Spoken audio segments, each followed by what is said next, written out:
एक दिन टहलते हुए देवर्षि नारद स्वर्गलोक में देवेंद्र की दरबार में जा। उस समय इंद्र की दरबार सजी हुई थी, नर्तकियां नृत्य कर रही थी।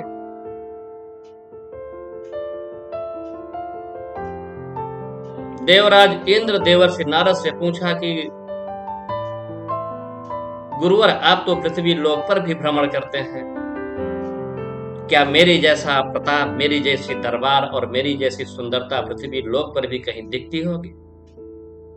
देवर्षि नारद ने मुस्कुराते हुए कहा कि देवेंद्र, हाँ, पृथ्वी पर एक राजा ऐसा है कि जिसकी जितना भी बखान किया जाए वो कम ही लगता है।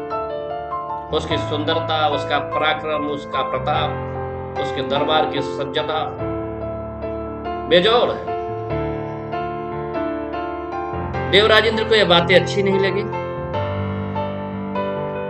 उन्होंने देवर्षि नारद की बातों को अनसुना करते हुए अपनी गर्दन घुमाकर फिर से वो नृत्य कला में व्यस्त हो गए। उस दिन नर्तकियों की लीड करने का, जिसकी जिम्मेदारी थी, जिसका कार्यभार था, स्वर्ग की सबसे सुंदरता की धनी उर्वशी की थी। इन बातों का देवराज इंद्र के ऊपर तो बहुत असर नहीं पड़ा, क्योंकि उन्होंने इसको अनसुना कर दिया।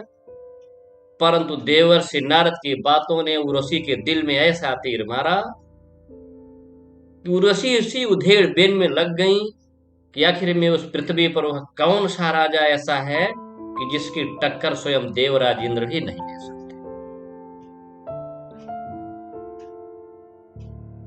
जब उर्वशी का ध्यान हट गया, वो कहीं पे सोचने लगी, तो उसी बीच उनके नृत्य का ताल बिगड़ गया। और देवराज इंद्र, जो पहले से ही चिढ़े बैठे थे, चीखते हुए चिल्ला पड़े कि उर्वशी, तू स्वर्गलोक से निकल जा,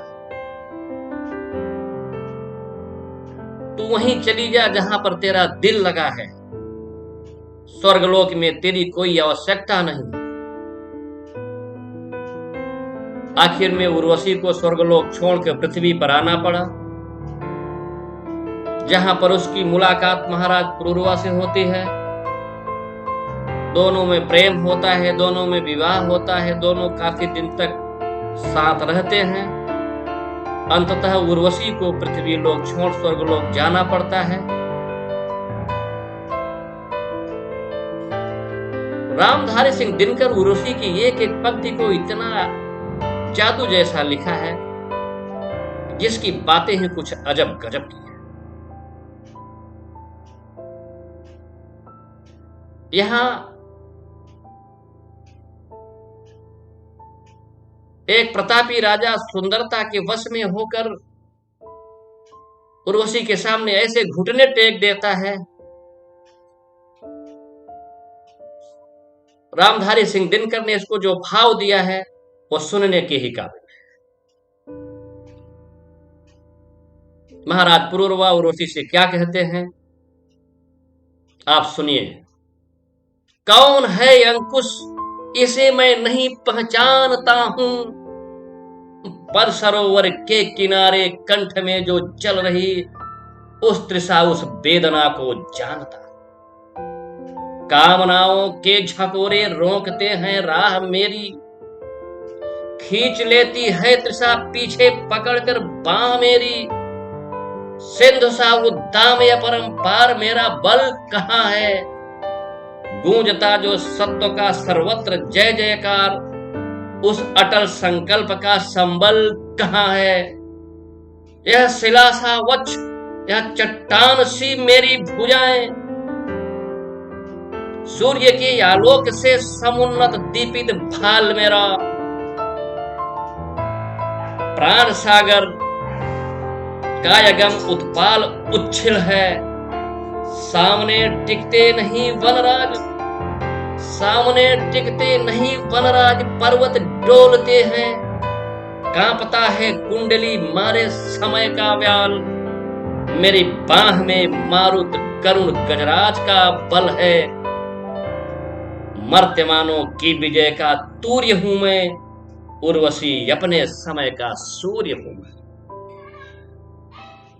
अंधतम के भाल पर पावक जलाता हूं, बादलों के शीश पर सिंदिन चलाता हूं, पर न जाने बात क्या है। इंद्र का आयुध पुरुष जो झेल सकता है, सिंधु से बाहें मिलाकर खेल सकता है।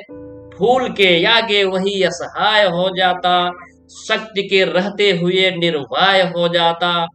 विद्ध हो जाता सहज बंकिंग नयन के बाण से, जीत लेती रूपसी नारी उसे मुस्कान से। मैं तुम्हारे हाथ का लीला कमल हूं, प्राण के सर में उतरना चाहता हूं। मैं तुम्हारे बाण का बीधा हुआ खग, वक्ष पर धर शीश मरना चाहता।